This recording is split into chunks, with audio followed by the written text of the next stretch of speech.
What is a partner? It could mean a friend or a spouse. It could mean a family member or a coworker. And most of the time, it means someone who makes our lives better. Someone who makes it possible for us to be our best selves. But in this age, we've traded personal attention for bureaucracy and human interactions for digital ones. Genuine partnerships in our professional lives are a rare thing. In too many places, the spirit of competition has become toxic. Success of the individual at the expense of others. Instead, it should be an asset. It should create common goals and mutual responsibility, a place where we can all win together. Despite these constant changes in our culture, there is one truth that must endure. People matter. That's why we didn't set out to build just another bank. We created an organization that has partnership at its core, where every person, inside and out, has value. Every associate, everyone, is an owner. Working together, not against each other, empowered to make decisions without asking permission. This is Sherry. This is Linda. This is David. How can I help you? This level of engagement means enrichment for those willing to invest in the idea that we started with. People matter. And above all, it means that everything we do, each and every day, is done for the benefit of our partners, whether they're down the hall or down the street. Helping all of us achieve heights we never thought possible. That's what we all want. Someone to help us become our best selves and give us the tools to get there. Do that, and investments in people become investments in communities. We see it in new buildings, in thriving small businesses, and growing families. The world is full of banks. What we need more of are partners. Pinnacle Financial Partners.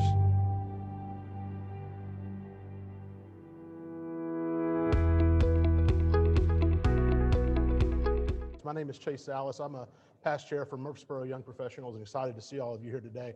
I'm excited that I get to announce my friend Brian Hercules today to our group. Brian's a terrific speaker, and he's also the town manager of Smyrna, just right down the street. Brian joined the town of Smyrna as town manager in 2018. In his role, he oversees town's administrative functions, ensuring that Smyrna operates efficiently and effectively. Under our form of government, the town council shapes the policy and appoints a town manager to oversee a day-to-day operations and management of town personnel. He has a combination of economic development, nonprofit, and sales experience with a history of building successful, meaningful relationships with stakeholders. Brian previously served as a senior vice president of the Rutherford County Chamber of Commerce, where he helped create jobs through recruitment of new business and the expansion of existing companies. He worked for 29 years at United Cities gas company, Atmos Energy, as a sales representative, team manager, and sales manager for the Southeast region. As sales manager, he directed residential, commercial, and industrial marketing efforts for 3 state territory.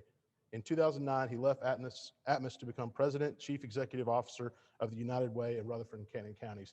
And I can personally say that Brian is a terrific individual that represents Rutherford County and Murfreesboro well, and now Smyrna, and we're happy to have him back.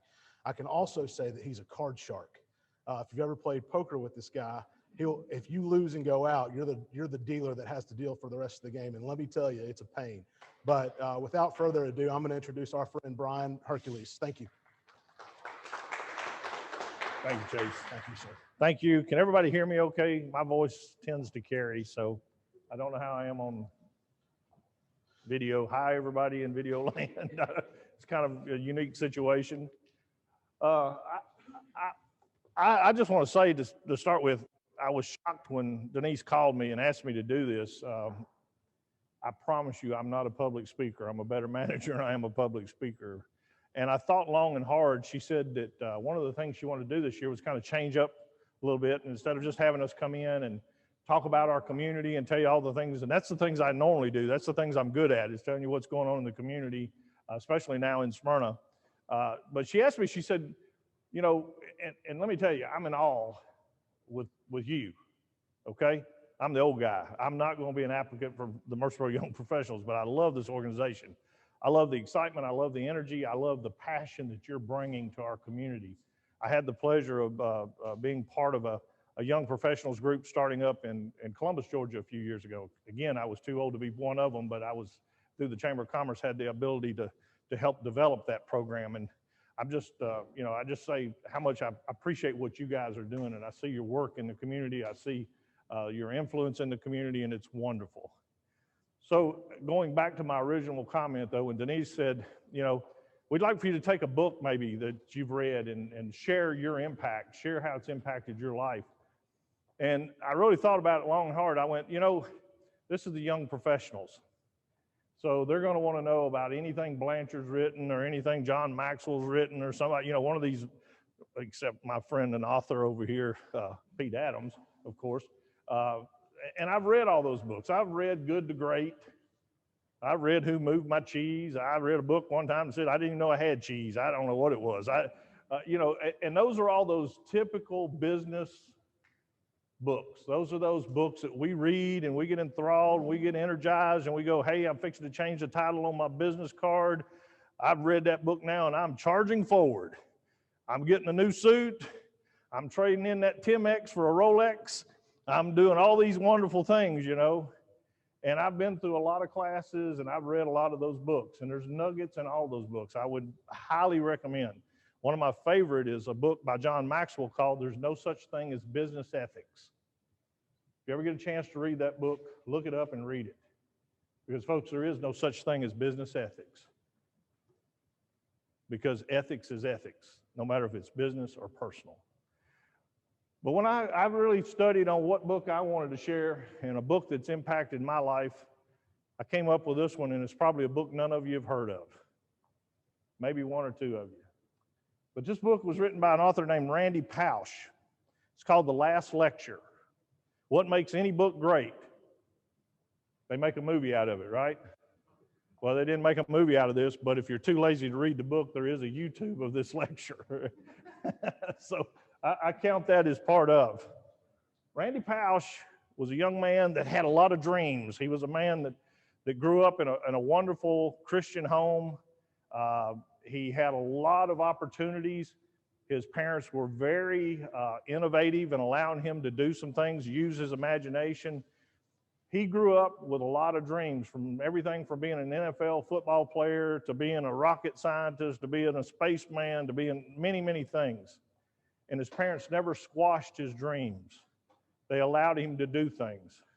If you read the book, you'll learn one section of the book talks about Randy went to his parents one day and said, I want to paint my room. Now, I know in my house, I'm 60 years old and I'm the man of the house. I can't paint a room. My wife tells me what we're going to paint a room. But as a teenager, can you imagine your teenager coming to you or your child coming to you and saying, I want to paint a room, and you say, okay, do what you want. So him and a couple of his buddies got together and went in, and his sister went in and painted his room. And he did things like on his bunk beds, he painted a submarine front with a periscope coming out of the bunk beds. He painted an elevator door next to his door and highlighted 1 through 6 and had his floor was 3. He's in a single level ranch, but he's on level 3. Randy's actually born in, he's the same age as me. He was born in 1960. And the time he painted his room was a time during the disco era. So I hope I don't offend anybody, but the only thing his parents changed was over the door he painted disco sucks. He was a hard rocker. So his mom slipped in one day and covered over the sucks part. She thought that was a little bit crude. But can you imagine letting your child do that? Having that kind of freedom to think, that kind of freedom to be innovative, to use their mind. He talked about growing up in a house where they had a television, but his dad wouldn't buy cable. It was too expensive. They were frugal people. And when they'd complain about it, his dad would say, go out in the yard and play, go to the library and get a book. if you want something else to do. Can you imagine telling your children that now? Most of us can't tell our children when they're 6 they can't have a telephone, much less they can't have cable. But I'm setting the stage for kind of the way this guy developed. He ended up going to work for Disney. He ended up working for several other folks. But he really had an aspiration to teach. He went to work for a college called Carnegie Mellon. I don't know if any of you have heard of it. It's a pretty prestigious school. One of the highest honors given at Carnegie Mellon is to be asked to give the last lecture. This is a lecture that's given with all the faculty present, and it's a big honor. And what you're supposed to do is give this lecture based on, these are your parting words. If you could say nothing past this, what do you want to give back? Well, the interesting thing for Randy Pausch is when he was asked to give the lecture, nobody knew it at the time, but it was his last lecture. He had been diagnosed with terminal cancer. He was in the process of dying, and he knew it. And what was important to him at that time was he had a wife and 3 children, and he was thinking ahead, how do I leave this world, and how do I impart on my children what I've learned, and how do I make sure 20 years from now when I'm gone, they've had the opportunity to learn the things that I've learned. And that's what this book, and that's what the video that most of you are going to go watch will tell you. Now you ask, Brian, why is that important? Why is that important? And I will tell you, if you look at this book, I've had this book now for about 15 years. This book sits on my desk in my office. And every once in a while, it's an easy read, it's small chapters, very few words. And sometimes I just pick it up because I need something to pick me up. And I'll read a chapter of this book, shut my door, and take 15 minutes and read a chapter, remind me. But when I got this book, I was probably sitting in your chair. I was young. I was aggressive. I was putting my self-worth on my business card title. It was important to me what my address was. It was important to me what emblem was on my car, what name was on my wrist, what pen was in my pocket. But I played the game with the best of them. I was in corporate America, and I'd got a taste of management, and I was going to the top. I'll never forget, and when I was with United Cities Gas Company, we interviewed for an assistant town manager's job. There was 4 of us. I didn't get it, and I was down. So one afternoon, I was in our town assistant town manager here in Murfreesboro at the time. I was in his office, and he said, Brian, you got to be patient. You know, you're only 24 years old. Take time, you know, enjoy life a little bit. You're doing a great job. Your time's going to come. I looked at the man in the face, and I said, that's easy for you to say. You're sitting in my chair. And I'm in it. I'm in it. I define myself. How many people in here, don't raise your hand, but I'm going to ask you, think about this. Are you guilty of this? When somebody asks you who you are, I'm Brian Hercules, I'm town manager of Smyrna. How many of you do that? I'm Chase Salas, I'm vice president of Elite Insurance. You know, is that who we are? Randy Pausch would answer that question. I'm Randy Pausch. I'm husband to Mary. I'm the father of 3 children. Think about what I just said. Let that soak in a minute. Because that's what we do. We get aggressive. We get caught up on the things of life, and we begin to get caught up on our career. We get caught up on who we are, what we want to be. I'll never forget, sure enough, a couple of months later, I got an assistant town manager's job. Later on, I got another job. I was sitting in the corporate office for United Cities Gas Company in Maryland Farms, and our vice president of operations at 26 years old came down to my office. He said, Brian, he said, we've just bought Tennessee Virginia Energy, and now we're going to go from where we already have operations in Bristol, Tennessee, all the way up to Roanoke. We have a property at the north end. It's Blacksburg, Christiansburg, and Radford, Virginia. It's our furthest area out. We want you to be the operations manager. I was 26 years old, youngest person they'd ever put in the field as a manager. I had like 40 people working for me. I was 26 years old. My assistant town manager was 50. My operations manager was 52. My service, they took me up there in a car, dropped me off, and handed me the keys and waved goodbye. Now what I do? But here's the kicker to this one. When they come in and ask me that, or told me that this job was going to be available, would I be interested? Typically what we would do, hey, get your wife, get your family, take them to Blacksburg, spend a couple of days, look at some houses, stay in a hotel. You know, we'll pay for that. We want you to see the area. You know, my answer was, don't need it. When you want me there? And I picked my family up and moved them without asking. Yeah, that was a big mistake. It's another whole chapter of another book that maybe I'll write someday, but that's not good to do. But it was important. You know, I expressed my love to my family in giving them the things I thought they wanted. And everything that I thought they wanted was the emblem on a car hood, an address on a mailbox, big Christmas presents under the tree. I ended up divorced. Now, the move to Blacksburg may have started that, but it wasn't the thing that caused that. But my ego was writing checks that my personality couldn't cash. I was expressing my love. My love for my family was through material things. And I'll never forget, there's a happy ending to this story, so don't want to get you down. But I'm just being honest with you. I was caught up in that fight, that race, that business card adventure that we go on. And after that divorce and my family moving away and my daughter moving away, it crushed me. It truly crushed me. And that's when I found this book.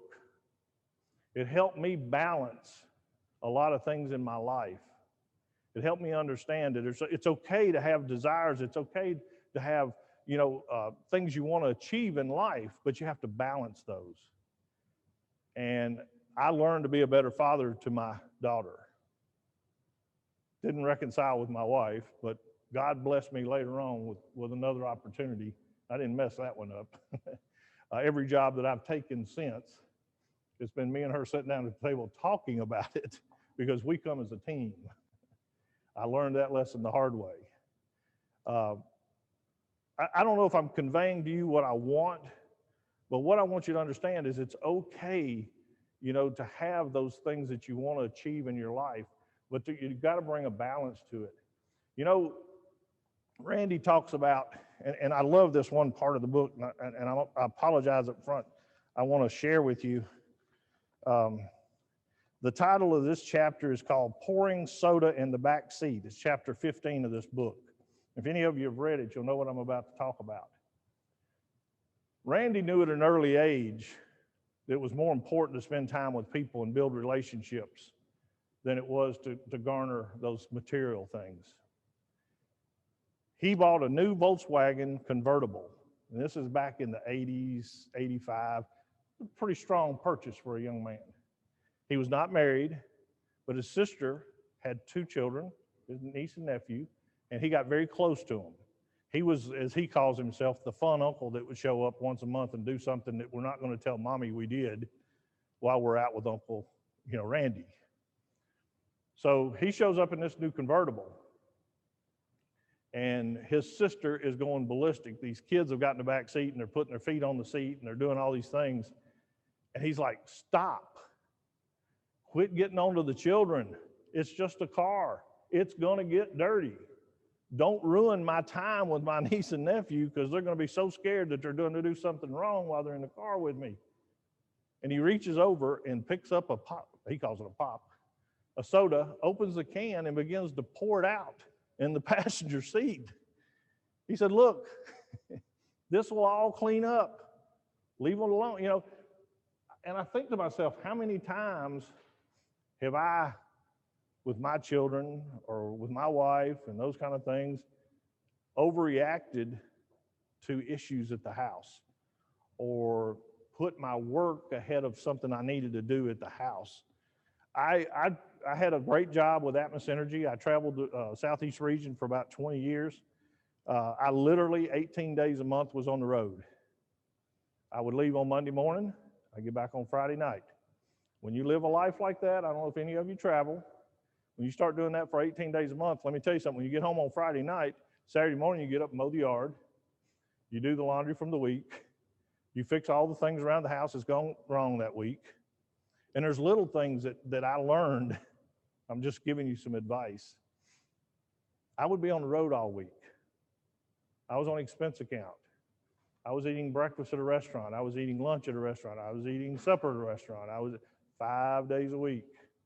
After about 4 or 5 weeks of that, you learn that maybe a salad bar from Kroger is just as good as a steak from Ruth Chris, because it all turns into food at some point. And when you're by yourself eating dinner every night, it's not fun. So a lot of times I would go back to the room and I'd get the computer out and I'd bring my meal back to the room and I'd keep working. So I was probably working 60, 70 hours a week because it was boring. You know, it's fun during the day, but at night it's boring. Well, guess what? I'd come home and they've been sitting in the house eating at home 5 days. Guess where they wanted to go? They wanted to go out and eat. The last thing I wanted to do was go out and eat. I was like, can't you cook a meatloaf?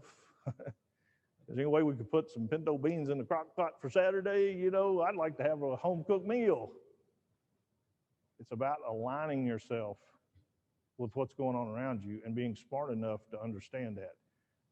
I read this book, and guess what? Friday nights I'd come home, I made sure I got home by 5 o'clock on Friday, because we're going out to eat Friday night wherever my wife wants to go, and I'm going to enjoy it, no matter where it is. You know, you have to learn to do those things. You got to make sacrifices. I know I had a chance to engage with some of these guys in a Bible study over the years, and I used to tell them, and I got this idea from Randy Pausch, I can't take credit for it. Make time for your family, folks. How many of you got a day timer or a Google Calendar or something that you use? How many of you would admit if you left here today and forgot that calendar and left it, you would be beelining it back here within an hour to get it because you can't live without it? You got to have it, right? Has any of you got on your calendar anywhere time for your family? You make appointments with your family? You make a date night with your wife? Because let me tell you something, when somebody calls you and says, can you meet with me on Tuesday at 3 o'clock, first thing you do is look at that calendar. If it's open, what do? You make that appointment, don't you? You got to, it's business. It's what I do. Is your family not as important as your work life? It goes back to, how do you define yourself? How are you defining yourself? Are you defining yourself by your business card? Or are you defining yourself by your life? I tell our employees now at the town of Smyrna, I get about once a month a chance to meet 3 or 4 or 5 new employees. One of the first things I tell them is, listen, you've made a verbal contract with the town of Smyrna. You've accepted a job. And here's what I want you to do. Here's what that contract means to me as your town manager. Number one, you're going to come to work. You're going to come to work on time. You're going to do your job. But there's a very important part of this contract. And everybody's looking at me like, what is that? What else is there? I said, you go home every day. The most important thing you'll do is go home every day. I don't know if that's to a spouse, to a friend, to a cat, to a dog, whatever it is. You promise me you're going home every day. I want you to work safe, but I want you to go home. This is a job. What I have and the responsibility I have as town manager is great. I really appreciate it. I love what I do. And some people say, well, you've got a great career. Yes, I have. I've had a great career. But everything I've done that earned me a paycheck was a job. I had to learn that. And I think it's important that we learn that. We have to balance. So this book brought balance to my life. That's what it did for me. It helped me understand. You know, it talks about, there's all kinds of nuggets through this book.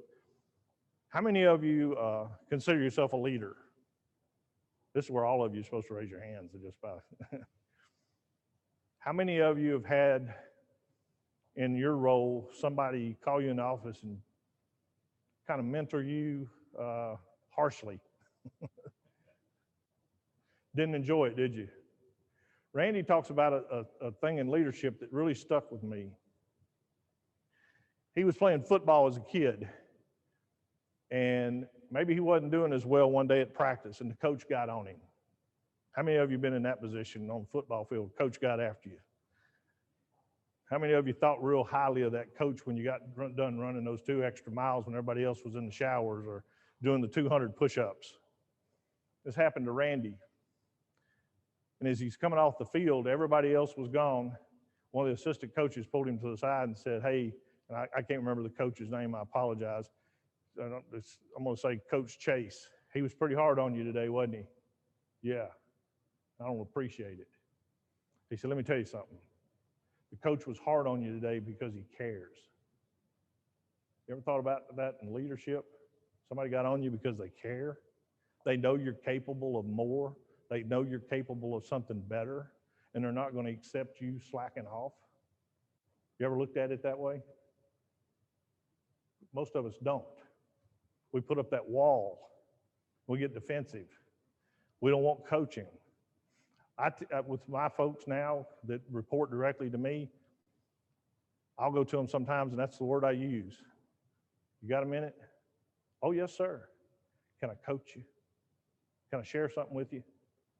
And I want them to know that because I care. I'm not just in here to chew you out because you did something wrong. Let me tell you something. We're all going to do something wrong. I'm going to do something wrong before I get done here today. I probably have done 2 or 3 things wrong already. We're human. We're going to make mistakes. But it comes back to the balance. Let me tell you something. People don't share with you. They don't criticize you. Now, yeah, there's that 1 in a million out there. It's just somebody that's mean. Somebody just wants to get even, or somebody's jealous. You got to be able to discern between those. But when somebody's being genuine with you and they're trying to coach you up, they're trying to hold you to a higher standard, you might want to look around and see what else they've done for you, because they might be doing it because they care. And they want you to succeed. They want you to be better than what you're showing. So that's what this book's about. I'm about probably to get over time here, aren't I? I feel like I've been preaching. Should we take up an offering? Is that what? I'm very passionate about this book. It made a difference in my life. It really helped me become a better, complete person. It may not have that profound effect on you. Maybe it was a time in my life where I needed it. But let me tell you something. Looking back, I wish somebody would have told me some of this stuff when I was sitting in your chair. I really do. And it helped me once I got there. I'll stop. Does anybody want to take questions and answers? I'll be happy to share with you.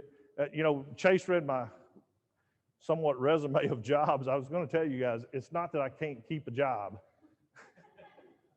I was with the same company for 29 years, and the other jobs I've been recruited to do, so I've been very blessed. But it's been a great career. I've made a lot of good friends, and I feel so blessed to be able to do the things that I do. Any questions? Yes, sir, Joel. Yeah, my question is, how do you remain centered and balanced in some of that stuff? Because I think personally, for me, sometimes I handle that stuff pretty well in balance, and then sometimes I get a little out of whack, and sometimes I get back to it. But how do you have some triggers to be able to remind yourself to be right where you should be? That's a great question. And I think this is one of those things that I can tell you what I do. Everybody's going to be different. You're going to know it when you get off center a little bit. Somebody's going to remind you, your spouse, a child, somebody, at work. That's why I said I keep this book on my desk. And I really do, from time to time, shut the door and go, okay, it's time to regroup. You got to recenter here. And I'll tell you the other thing it's made me do. I wouldn't say my ego wouldn't allow me to apologize, but I didn't do much of it. I can tell you, since I read this book, there's a lot more people got an apology for me, because when I realize I've stepped over the bounds or I've not handled something right, I'm a big enough man that I'm willing to go back and say, you know what? I owe you an apology. Most of the time they'll say, no, you don't. I get it. I said, no, I didn't handle that exactly right. Now, what I had to say might have still resonated, but the way I did it. So I think it's just one of those things where you got to keep yourself in check. I think the other thing that I do, and I live by my calendar, I'm like most of you. If I lost my phone, I don't know what I'd do. I guess I'd have to go read Pete's book again and go through the whole 52 weeks in 1 week or something. But I check my calendar every once in a while and go, is there some time on there for Miss Pat? Is there time on there for now my children don't live here, they're away from here, but still call them every week. You know, did I make that call this week? You know, you just have to hold yourself accountable. But many times people will let you know when you're getting off balance a little bit. Anybody else? I hope I haven't bored you. Oh, Pete.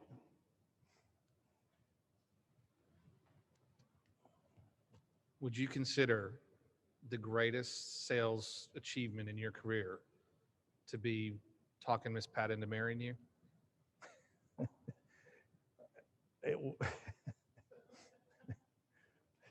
Yes. So, didn't get too deep into that situation, but I was single for 7 years. Didn't think I'd ever get married again. Met Pat and we dated for 6.5 years. And I'm going to tell you this story as honest as I can. She is absolutely a saint. She is absolutely the best thing that's ever happened in my life, short of my children, and they rank right up there with her. But if you've not met Miss Pat, you trust me, you want to meet her. She's something. We dated for 6.5, 7 years, and I finally decided it was time that we did something different, and I did what I needed to do. I even got down on one knee when I did it. I did it right. Let her pick the ring out, though. I made sure she got the ring she wanted. But I tell everybody, I begged for 7 years, and she held out for 7 years. I was very adamant that I was not going to get remarried, even to the extent that I hate to admit this in a public place and people are seeing this on television. I hope they don't stream this onto YouTube or something. Twice in our life, Pat and I, during our dating years, I bought a house, and Pat and I were talking about the house, and I said something about, well, she said, well, now that we have a house, and I said, come sit next to me on the couch right here. This actually happened. I needed the book bad during this time. I said, we don't have a house. I have a house. And you're welcome to spend time at this house, and you're welcome to help me decorate this house. But if you need a husband, I will miss you. I said those words. They're hard to get them out of my mouth right now. I said those words to that woman, and that woman stayed around. And she hung in there. She was definitely sent by God to my house to be my wife, because if I'd have been her, I'd still be using adjectives associated with my name. I wouldn't have put up with it. I would not have put up with it. Yes, sir. So, based on the things you've learned in this book, thinking back, like I'm sure you thought back on the book preparing for today, if you could just give yourself one like billboard-sized piece of advice to your 30-year-old self, what would it be? I think honestly, for me, it was the same thing that guy told me the day that I said he was sitting in my chair. Slow down and be patient. Enjoy what you've got. I was looking so far past what I had for what I wanted, and I wasn't enjoying where I was at. And even my dad, one night, we were sitting, I'd bought a new house in Virginia, and it was a nice house. Again, you know, mailbox address was important. Emblems on the car were important.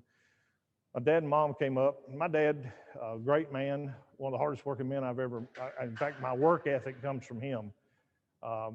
Did not have a high school education, drove a truck for a living, but he provided for 6 children and my mom, and we never went for, we didn't want for anything. Now, I didn't get everything I wanted, but I never missed a meal. I always had clothes to wear. I always had opportunities. And I look back and think, how did he do it? I mean, I've got 2 children, and I can barely keep up with sending money to them now. You know, I don't know how he did it. But my dad looked at me and said, son, when's enough enough? You know, you got a beautiful home, you got a nice car, you got a great job. Slow down, enjoy what you have. And I wasn't ready then. It took me a little while, but I got there. I really did.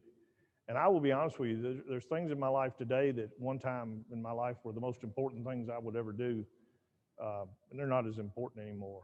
It's okay to get up on a Saturday morning, not make the bed. You know, I had to live in a perfect world. Everything had to be on the shelf where it belonged. The bed had to be made up when you got out of it. You know, you take a shower, you fold the towel before you put it in the dirty clothes. Socks all have to be by color in the drawer. They still do. I'm weird. But yeah, I had this image of a perfect world. And if I couldn't live up to that, I was disappointing myself. And I learned that it's okay. Sometimes Pat and I on Saturday morning, we'll get up and take our showers and get in the car and leave the bed unmade. I said, we'll be back in a little while. Go eat breakfast, enjoy ourselves, you know, do things. So that's probably the biggest nugget. Yes, sir. Since we have you here, there's a lot happening up there in Smyrna. Yes. Can you share with us a little bit about the vision for Smyrna and what the plan is? Sure. Thank you for asking that. Sam Ridley Parkway, as most of you know, is kind of our gateway, similar to the Medical Center Parkway here in Murfreesboro. We're right now in the process of 6-laning that road from the interstate all the way up to Old Nashville Highway because of the traffic and the amount of commercial growth we've had. We've got several projects, infill projects going on right now. Down at Potomac Place, there's a new Chase Bank, there's a new Marriott going up. There's a Freddy's Custard. I don't know if any of you have heard of it. It's evidently pretty popular. That they're coming in and going to be there on Potomac. And then if you come down to Old Nashville Highway, the Waldron families own 2 pieces of property that separate Old Nashville Highway to Motlow and the Y. Both of those properties are under construction. We've got a racetrack service station going on the corner at Old Nashville Highway and Sam Ridley.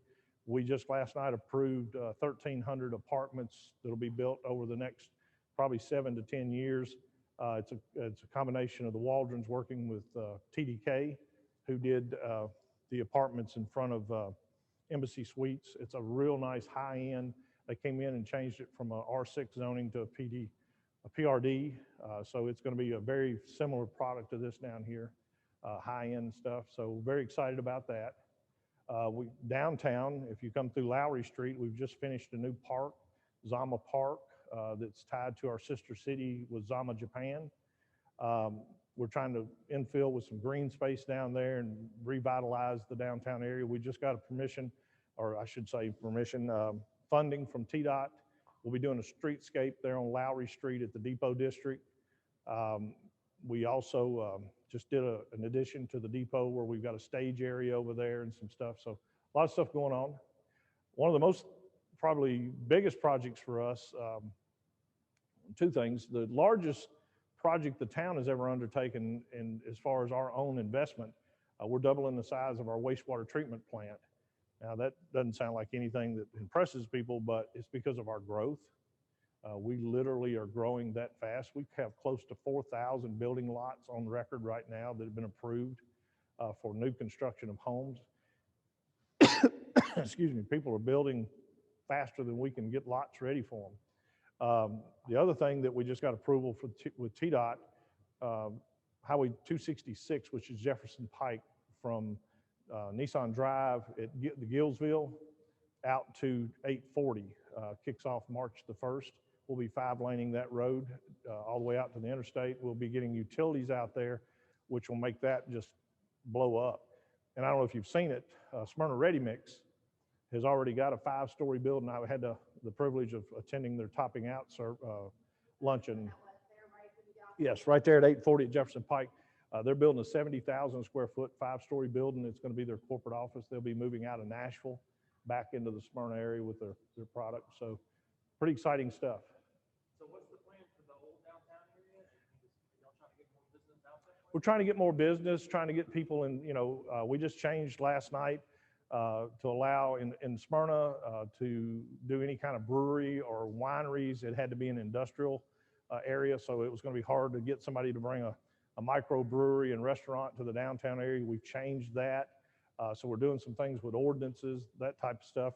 But the streetscape, we're just going to be cleaning that up, taking down some old light poles, putting up more decorative, putting some landscape in there, cleaning the road up. Like I said, we just built Zama Park. We've got a 308 unit high-end apartment facility being built downtown. So it's kind of one of those concepts, put heads in beds in that area and they'll come. So it'll make it walkable now to go over to Gennardi's or to Carpe Artista. And we hope some other businesses will see that as an opportunity maybe to bring some commercial business into that area. We've got a new State Farm agent right down the street from there. Got a real nice looking building in Smyrna now. And so Joel's business is right down the street. So, yeah.